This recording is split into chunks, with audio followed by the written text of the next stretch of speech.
Hey guys!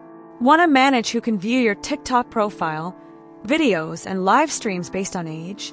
In this video, I'll show you how to easily turn on or off audience controls on your iPhone. First, open the TikTok app. Tap on the profile icon on the bottom right corner. From your profile, tap the three horizontal lines in the top right corner to open up the menu. Next, select Settings and Privacy. Scroll down to the Preferences section and tap on Audience Controls.